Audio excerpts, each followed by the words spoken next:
What you identify with means everything. If you identify as a cigarette smoker and you're trying to quit cigarettes, you're probably going to go back to it.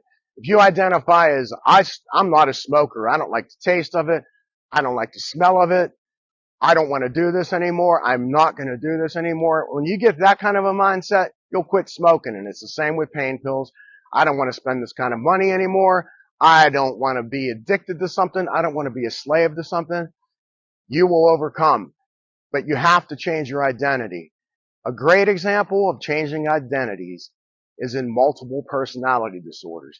Now, I know these people have a mental disorder, but it shows what humans are capable of doing. You know, a person with multiple personality disorders can actually have 2 or 3 people within them, as you know, and one might have diabetes. But when they change to the next person, they might have cancer. When they change to the next person, they may be perfectly healthy. And the doctors can do tests on them.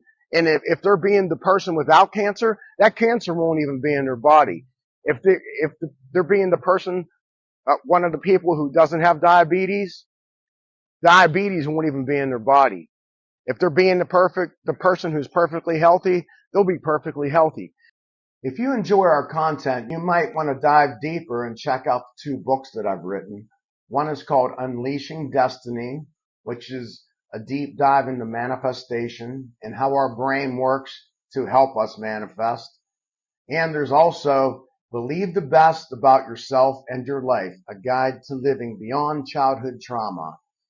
So please check those out. And also you can follow me on Facebook under Boyd Townsend. Our minds have that much control over our biology. So people who have that disease, their biology changes, their identity changes, their behavior changes, their thoughts change, and therefore their bodies literally change and will either get healthy or more ill depending on what person that they believe they are. So with us believing we're able to change, it makes all the difference in being able to change. We can actually be that person we want to be now, as soon as we make that shift in our minds. What you're looking for is not outside of you.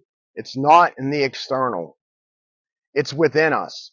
We can choose to feel the emotions and feel and think the thoughts after we actually accomplished what we want to accomplish, whether it's more money, moving to a different place, having a relationship. We can experience those feelings and emotions and thoughts now before they even happen. We can have gratitude for the fact that they're going to happen once we believe that we are the type of person that is able to make those things happen. When we realize we're able to make those things happen, we know it's just a matter of time. It might be a matter of half an hour, or it might be a matter of 6 months or a year.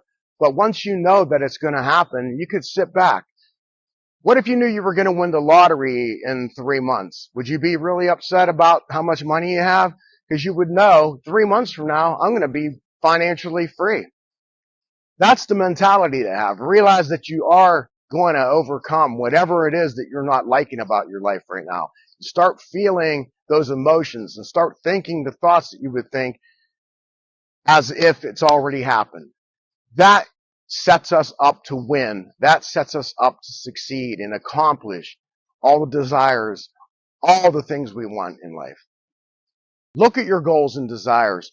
What do you think that they will bring you? I'll bet it's not so much that you'll have a new house or a big house. I bet it's not so much that you'll have a relationship. It's because of the way that relationship will make you feel inside. The way that relationship will make you think about yourself. The way having money will make you feel more confident, more self-secure, more free. Ultimately, we're usually looking for freedom. We're usually looking for joy. We're usually looking for peace of mind. And we can have that before we accomplish what we want to accomplish, before we have the desires that we want. We can change our minds and set our minds in a healthy, peaceful, joyous place now, and that will draw the things that we want to us. And it will also draw us to them. All right. Well, thanks for listening. I appreciate you.